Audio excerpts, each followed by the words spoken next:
भारत के इतिहास के पन्ने पलटे जाएं तो अब भी बिहार राज्य का एक जिला आपको चौंकाने के लिए काफी होगा। जिले की विरासत काफी समृद्ध है। इसका मूल भागलपुर जिले से गहरा संबंध है, जिसे 1991 की जनगणना के बाद से अलग किया गया। वर्तमान में इस जिले को बांका नाम से जाना जाता है, जिसका इतिहास भागलपुर से जुड़ा मिलेगा। महाकाव्यों और पुराणों में संरक्षित परंपराओं के अनुसार मनु के परपोते अनु के वंशजों ने पूर्व में आनो साम्राज्य की स्थापना यहीं की थी। इसके बाद यह राज्य राजा बलि के 5 पुत्रों में विभाजित हुआ, जिन्हें अंग, वंग, कलिंग, पुड़िया और सुम्हा के नाम से जाना जाता है।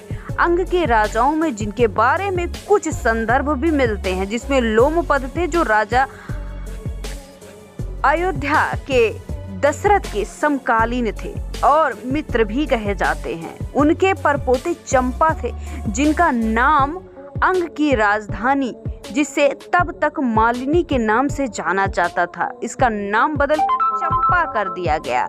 अंग एक परंपरा के अनुसार अंग के राजा ब्रह्मदत्त ने मगध के राजा भटिया को हराया था, लेकिन बाद में बेटे बिंबिसार ने 545 ईसा पूर्व में अपने पिता की हार का बदला लिया और अंग को अपना अधीन कर लिया। ऐसा कहा जाता है कि मगध के अगले राजा अजातशत्रु ने अपनी राजधानी चंपा को स्थानांतरित कर दी। अशोक की मां सुभद्रांगी चंपा की एक गरीब ब्राह्मण की लड़की थी, जिनका विवाह बिंदुसार से हुआ। नंद वंश जो कि 324 से 185 ईसा पूर्व, शुंग वंश 185 से 75 ईसा पूर्व और कव्य वंश 75 से 30 ईसा पूर्व के अधीन मगध साम्राज्य का ये स्थान हिस्सा हुआ करता था। कव्यों के शासन के बाद कलिंग के राजा खारवेल ने मगध और अंग पर आक्रमण किया। चंद्रगुप्त प्रथम 320 के राज्याभिषेक तक अगली कुछ शताब्दियों का यहाँ का इतिहास कुछ अस्पष्ट माना जाता है। इसके साथ ही गुप्तों के पतन के बाद राजा शशांक ने 602 ईस्वी में इस क्षेत्र पर नियंत्रण पा लिया और 625 में उनकी मृत्यु के बाद ये प्रभुत्व में आया।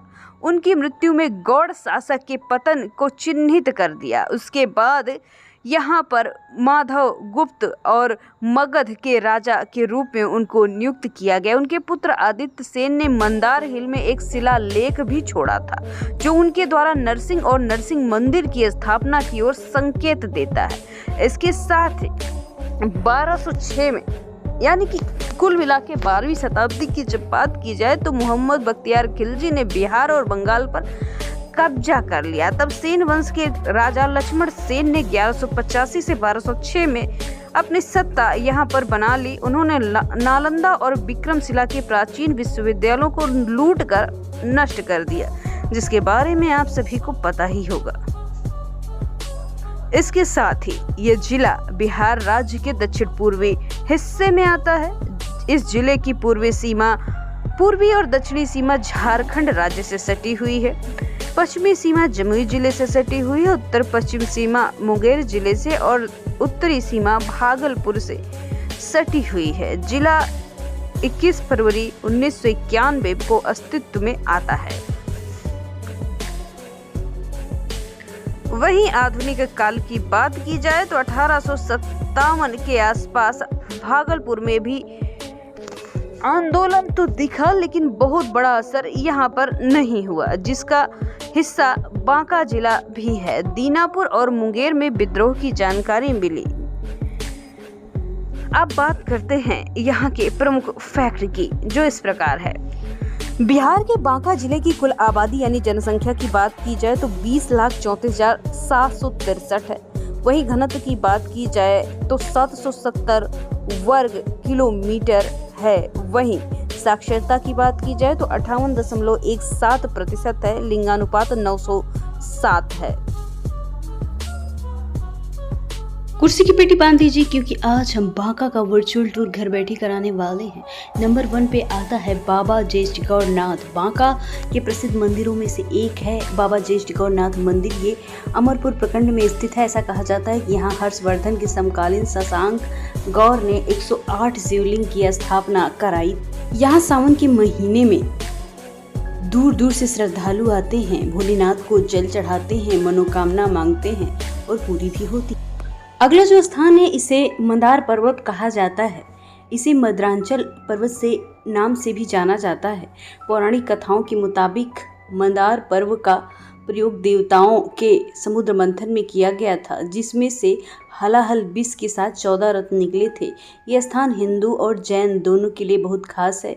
हिंदुओं के लिए मंदार पर्वत भगवान विष्णु का आश्रय स्थल है, वहीं जैन के लिए इस पर्वत में 12वें तीर्थंकर भगवान वसुपूज्य से जुड़ा हुआ है। यहाँ पर उनके पद चिन्ह हैं। इसी पर्वत पर एक सरोवर स्थित है। ऐसा कहा जाता है कर्नाटक के चोलवंशीय राजा ने जब मकर संक्रांति के दिन इसमें स्नान किया तो कुष्ठ रोग ठीक हो गया।